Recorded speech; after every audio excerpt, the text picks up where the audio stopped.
get into a pre-IND meeting with the FDA and submit and announce this week that we now have a clinical development program for squamous cell carcinoma in horses as an orphan drug designation. So we are entering into veterinarian oncology and breaking some new ground.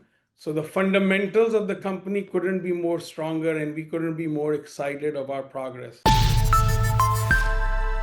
All right, welcome back inside our proactive newsroom. And joining me now is Dr. Raza Bakari. He is the CEO of Medicus Pharma. And Dr. Bakari, it's great to see you again. How are you? Doing really well, Steve. Thank you so much for having me back on your program.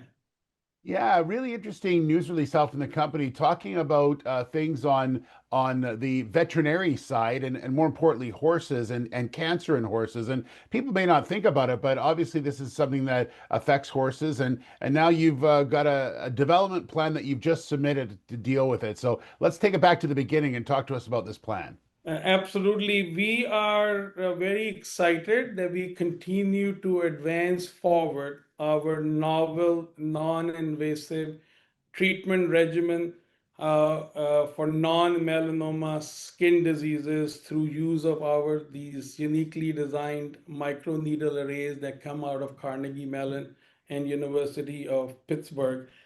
And skin cancer is the most common cancer, and we have made a lot of positive momentum with respect to our phase 2 study, which is now a 90-patient study that has also ended up now in Middle East with Cleveland Clinic, Abu Dhabi. But in the same way, skin cancer is a problem in the human species. Animals are no exception.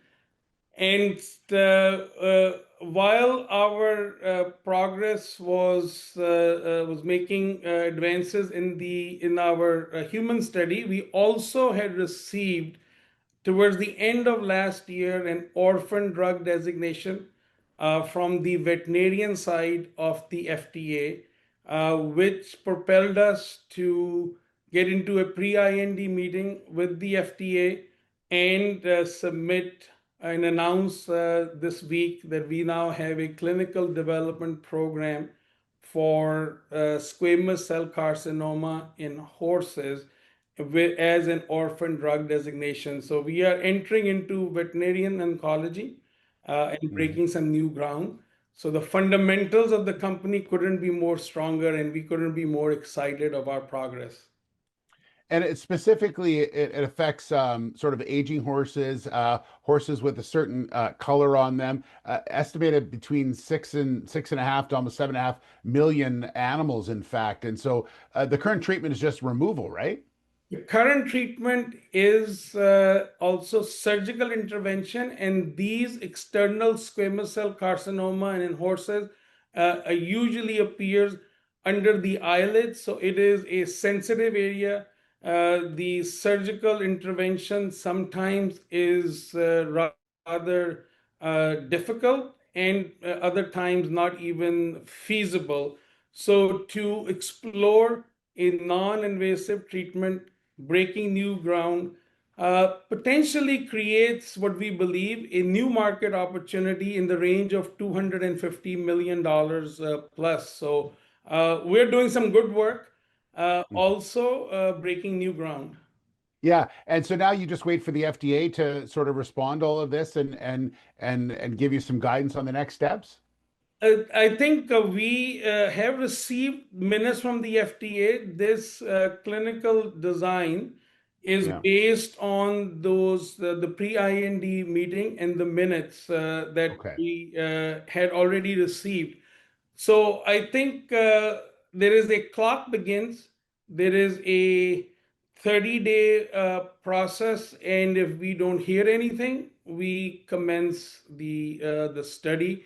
Or if there are any additional clarifications the FDA seeks, we will certainly provide that. But we have high confidence that sooner rather than later, we should be on our way to randomize up to what we believe should not be more than 50 horses. Okay. Next up, I want to ask you about financing. I know you did some recently, so the company in a good position here as you look to finish off a strong year. Indeed, we have been working to strengthen our balance sheet, cash on the balance sheet in an orderly manner. Since coming on the scene in fall of 2023, I think our capital raise with my own $4 million at work, supported by the management with the nearly another 2 million or so. I think so now is in the neighborhood of 35 million or so. I think we are well situated for the remainder of this year and beyond to advance our development programs without any other major dilutive capital infusion.